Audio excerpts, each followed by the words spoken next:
Hello everybody, welcome back to another episode of Baketime. I'm Vaughn, your resident lover of all things sugar, butter, and flour. When I was thinking about the monthly bake for May, my mind went to brunch. It's Mother's Day vibes. It just feels like a brunchy month. Scones are one of those things that many Americans think are dry and crusty dusty, but actually they're fantastic when they're made correctly. There was really only one answer when I thought about what the best scone in the entire world was. Becky, come on in here. Can't hold it in any longer. This is Becky. You're so good at this. This is Becky. She's like my best friend. We've worked at the Times together for the last 7 years. But one of my favorite things about Becky is her mom. Her mom, Susan, is an icon, a legend, a star, and has the world's best scone recipe. You were like, my mom has this scone recipe that has like won awards, right? No, but no. it's I keep calling it. Okay, good to know. Because it's never been up for one. If it was up for an award, well, it was it like, would win. It's been featured. It was on a local Connecticut daytime show. To me, that's award winning. I was like, Becky, I think for the May monthly bake, I want to do your mom's scones. But I was like, we have to get her permission first. Hi. Hello, gorgeous. I was like, oh my God, how fun would it be if we did a Mother's Day video and did your scones? Cute. So nice. And I want you to come into the studio and I want you and Becky to help me make them. I would love it. Susan Herbst, will you come on in here? Woo! Yay! Oh, hi. So happy to have you here at the studio. It's great to be here. I feel like we've just come so far, and I think we should start making some scones. Yes. Shall we?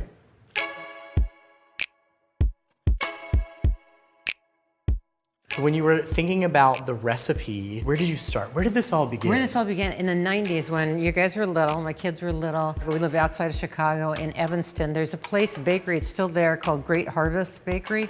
And they make these gigantic scones. And I eventually was there every morning. And then I looked at a million scone recipes. And so, yeah, slowly over time came together like a good Southern biscuit and a cake. Yes, yes. Something like that. This is a good recipe for kids to help you with.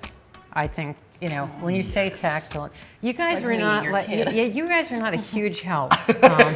But yeah, now I tell you. I like to sit on the other side of the kitchen counter and like read the paper or make commentary. Becky, if you wanted to go ahead and start mixing our dry ingredients, we've got, first over there is cake flour. What does the cake flour help us with? I think it makes it a little lighter. Yeah. I've absolutely used it with all-purpose flour. We do have a little bit of all-purpose there. So the all-purpose, I feel like you kind of do need it just to like give a little bit more some steady- balance, yeah. you know? And then we've got some baking powder and some salt.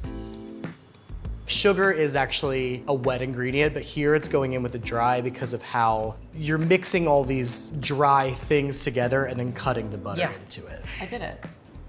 You did. Nice. I'm good at this. You are good at this. I underestimated you. Yeah, seriously. So while Becky keeps playing with the flour, I've got my butter here. Instead of like working the butter to pea size like we always say, why don't we just cut it a little bit smaller, you know? There you go. Do you cut your butter into small cubes usually like this, or do you kind of like work it in with a pastry cutter? I do with the pastry cutter. That's Yeah. one of my favorite kitchen tools. I don't have a pastry cutter, so that's why you also don't? I Yeah. was like, Well, you live in an apartment, and so you have to think about these things. so Your apartment can fit that. it can it? Yeah, nightstand. Yeah. All right, Susan, you're up.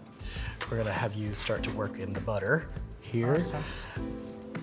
Becky, if you wanna mix together the heavy cream and a little vanilla, we've got some egg. I like having different sizes of butter in there because the smaller pieces are gonna promote that tenderness, but then those bigger pieces stay bigger and they almost steam up like you would see in like a laminated dough or a puff pastry. Smush half and then the other half be like pea size. Yeah. I thought that was a good way to put it. Yeah, I think that that's probably pretty good because once we add the cream and stuff, maybe we'll Yeah, a little bit of we'll a- give it a yeah. little. We have this, so why not? Heck yeah. And just go ahead and kind of break that up. So Becky, do you want to scoop that wet ingredients? I just made a well in the center here because I feel like it's easier always to incorporate the wet into the dry. When you have a little bit of a well, just kind of like started to fold it to get it started. Go right until you see still just like a couple extra pockets of flour. Right. Because you don't want to work it too much. Yeah. I think that's one of those key things is that like keeping them very tender is not working them too much. It is tempting. Do you think when it looks too dry, I have added a little bit more heavy cream? Yeah, totally. Okay, I think now is probably a good time though before because we'll turn it out and then we'll like get a better sense, I feel like, when we have it on the counter, how much it has. I was offered the New York Times branded apron. Yeah, and you turned it down. Do you want us to Because get at home I'm just covered in flour a lot. Yeah. Can't Why? take you What- anywhere. Yeah.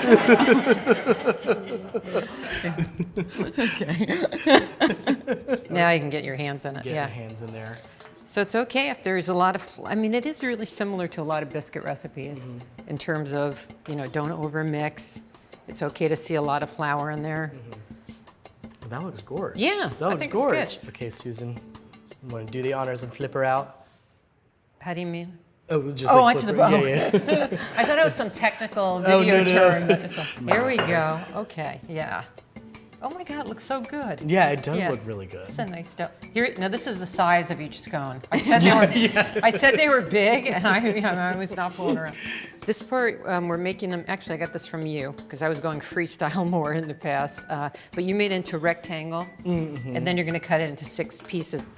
Cute. It is so cute. I love it. Honestly, it looks like the hydration, I think, looks good. Do you It think it does. needs any more? No, I think it looks Yeah, I great. think it looks great too. Because I'm on the side here, I can see that it's a little thinner here. So I just want to Yeah. make sure that they're all the same thickness. So I'm just taking the edge of this bench scraper and just kind of making sure that it's going up to like this point here. And then we said 6, right? So nope, not at all. When we bake It's these, hard when you're not directly over it. There I we mean, go. when we bake these, sometimes they come in the oven, and I have like one is kind of on the small side, yeah. one's big, and there's a big boy. Yeah, And, that's the first one to go. Yeah. I mean, usually everybody wants their own different kind of scone, right? So there's nothing wrong with that.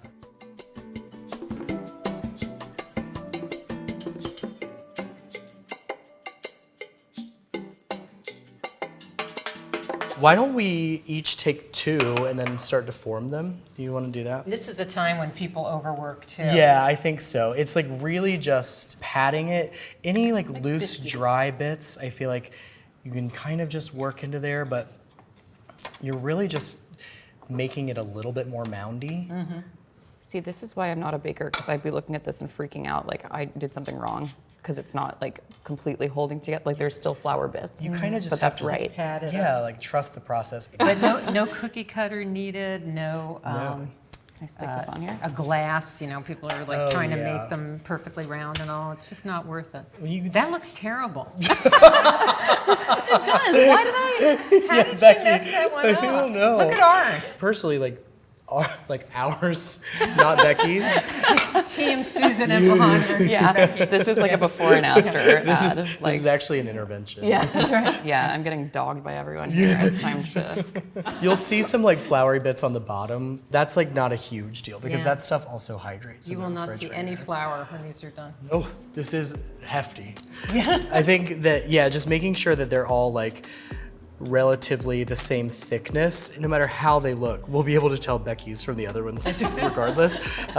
Just making sure that they're all the same thickness so that they all bake up Yes. very evenly. Yeah. But I think these look great, and we're gonna go ahead and cover this and then put it in the refrigerator for about 30 minutes. Like, if you're baking them same day, but I think one of the fun things about them too is you can have them overnight and Oh you my can just gosh, bake them yeah. off in the morning. Yeah. It's like a last minute project. I feel like I'm always doing that before bed. I'm like, well, I mean, if you have sleepover guests and you got this all done, my the day God. before, and then, they wake up and come down to the kitchen and you got these scones right out of the oven. that would be, next time I go over to your house, I will be expecting that. No, you'll be the one baking. Yeah, I You're the, actually know. you're the professional. Yeah. I'll sneak off into the kitchen in the middle of the night That's and right. bake off scones.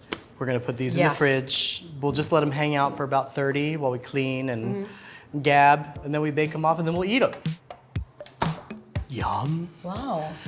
Yeah, these are the ones Hey, guys. that we set up earlier, which are, Oh, they did. They look good. yeah, these are like a little bit rounder, but I kind of like them. These don't have as much of those dry pockets of flour because it's had the chance to hydrate a Right. bit. The last thing that we have to do before we bake these off is to brush them with a bit more cream. So we want to brush the tops, and then I'll turbinado. You want to brush, I'll turbinado. Becky, you want to flake?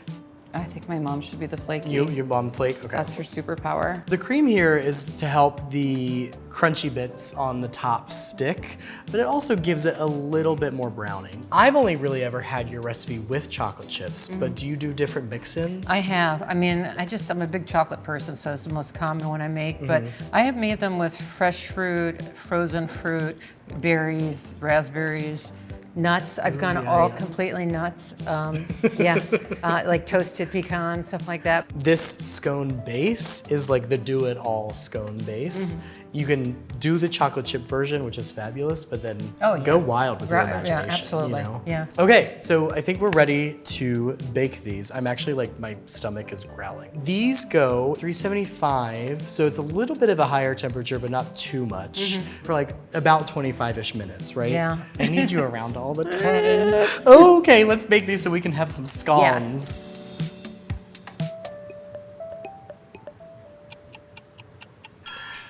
Okay, gorge. Came out great. Oh, they look so good. Even though they're hot, I'm gonna just like, Yeah, what are the bottoms like? perfect, yeah. Like deeply golden, but not burnt. Yeah. These have been cooling for just a couple minutes on the sheet tray. They're not too terribly hot though. We can handle them. Even though they are best enjoyed warm, they still probably should cool for at least a good 10, 15, just to give all of that like residual moisture and steam that's in there a chance to kind of set up. You do run the risk, if it's like too hot, of it being gummy on the inside. Yes. Because it like really does need that last little bit of the carryover cooking on the sheet tray to the cooling from the rack underneath, just to like give it a chance to chill out for a second and give that gluten a chance again to like kind of settle. Yes. And these cute little pink plates. Cute. We've really we've really gendered today's yeah. shoot. Gender reveal. It's Vaughn. It's mother. She's mother. You do the honors, Susan, and pick your I'll hero. take the really pretty guy. Yeah, that one's gorge. Pretty. Oh yeah, that looks so good on the inside. Yeah. Oh, wow. Then we try them. Now let's try them. Yeah. Do we? Oh, yeah. Oh, thank you. So you're like are you a tear the scone rather than a slice the scone? Oh, tear. Tear. Yeah. I can't imagine it sliced in half.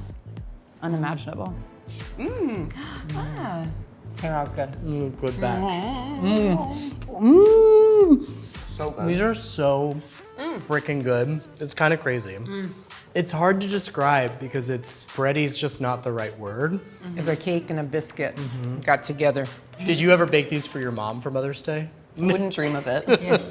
Were you not allowed to touch the scone recipe? Like that's only a Susan thing? It's just never occurred to me because she loves doing it. It's like your joy to bake. And you like to watch. And I like to watch. So, and I'm it present. works out. And I hang out. Well, I bet that's like, honestly, a Mother's Day treat in and of itself is just to have your daughter there That's while all we you're baking. want. All we moms want is to see you. Aw. See you more. I want to see you more. This is a PSA, call your mom. Call your mom. Call your mom. It's just been really fun and super special.